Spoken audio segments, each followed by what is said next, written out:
Hey guys, what's up? It's your buddy Keith, and I am here live again in the control room at Essex Recording Studios, just outside London in Southend-on-Sea, England.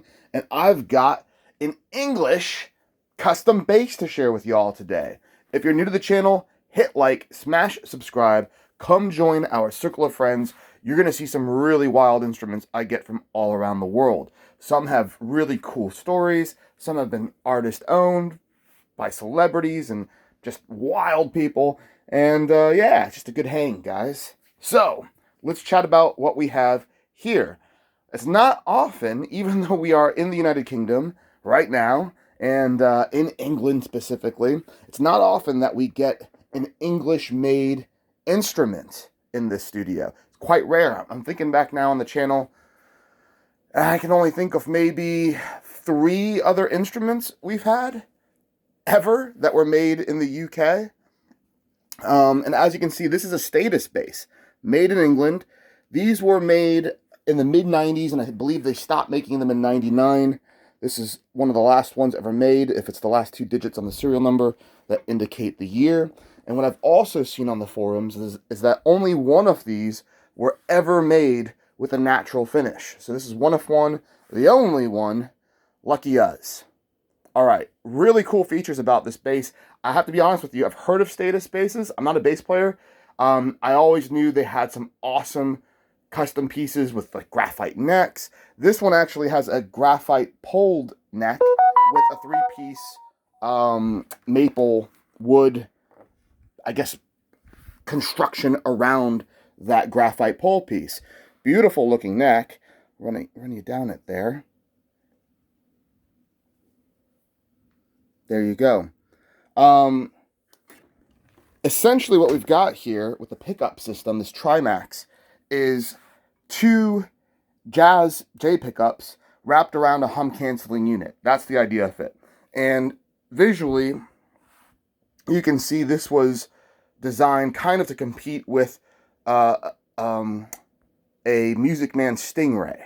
And that's what I've also read in the forums, and it makes sense. You've got an active EQ.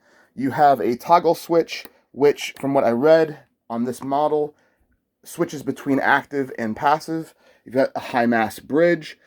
It's an awesome instrument, guys. It looks great. Rosewood fretboard. You've got wraparound fret markers that go all the way down. Big beefy string tree. And there's your headstock logo. Status Graphite, or Status, the Groove bass. And they made these in 4 and 5 string configurations. Really, really hard to find because they don't make this model anymore, obviously. And people that have them go to the grave with them. They're just well-made, very rare instruments that you can't get anymore. And yeah, I mean, how often do you see a custom shop UK-made bass with a graphite pulled neck come on the market? Not every day.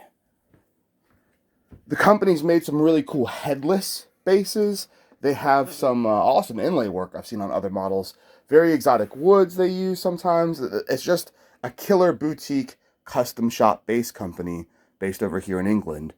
And for the money, you cannot go wrong. I mean, getting one of these secondhand is, I think I'll be buying another one. Let's put it like that. They're just, the value for them versus like a new American standard Fender bass, it's just crazy. So back in the 90s, my understanding is these basses were made for around 1,500 pounds, British pounds, which right now, the exchange rate's about $1.40 to 1 British pound. So, yeah, that's quite a price for back in the 90s. In today's money, you know, well, just look at what new Fenders are costing. The prices are going up and up and up. The condition is really fantastic on this bass. The frets, let's have a look here. No no wear at all, really, guys. Looks fantastic. There's your nut. Let's get a little more up close on the headstock. As far as marks and stuff like that, it's natural wood body. It feels like there's maybe like the most lightest basic sealant used on the wood, but you can definitely feel the texture of the grain. There's one little mark right there. Very, very tiny.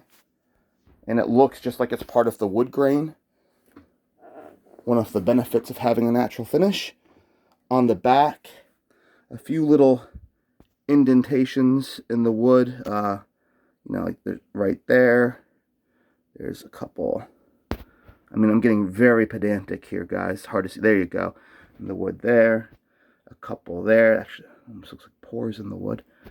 One little thing there. But, I mean, look at how small that is. You can't even see it from here. So that's me being ruthless with critiquing the condition. Plenty of people would call this mint. I'll go ahead and call it excellent because there are technically a few little tiny, tiny dings. I mean, there's one little guy right there. I mean, it's the size of the head of a needle. Very, very hard to see. Gorgeous. And if you wanted to get crazy and put your own finish on it, well, my goodness, go for it.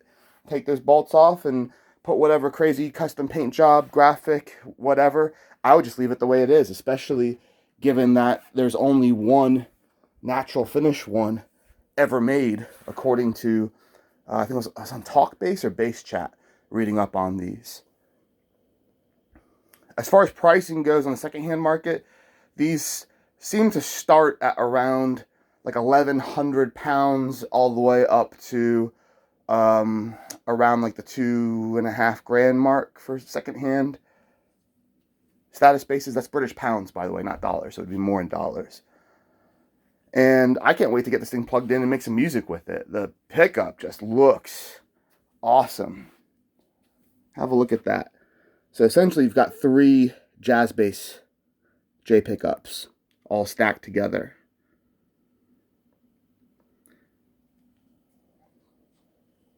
All right. Well, I am going to put it up for sale. It will be on EssexRecordingStudios.com, and it will also be on Reverb.com. Best place is to get it off our website because the payment goes through instantly. And if you're an American buyer that lives in one of the states that charges online sales tax, you don't have to pay that going through my website.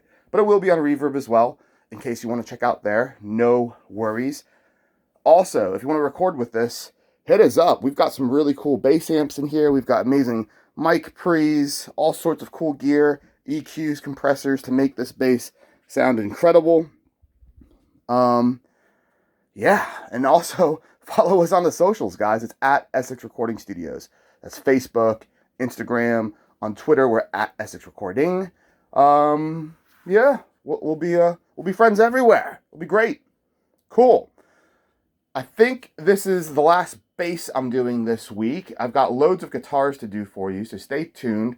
And if you are a bassist that purely wants to watch bass videos, well, we've got an entire playlist of bass videos on the channel for you to drool over. Lots of really cool, interesting stuff. We had a wall bass. That was one of the English ones. We've got an alligator bass. That's an English one. So lots of cool stuff. And even a few cool bass demos from Mike Prince, who is just the most insane bass player I think we've ever had in the studio. Really cool. He does all the official Fender videos over here in the UK, all the demos. All right, everybody. Thanks for hanging out with me. I got to go plug in this phone. It's dying. I'm racing to get this video done before it dies. And we'll see you soon. Cool. See ya.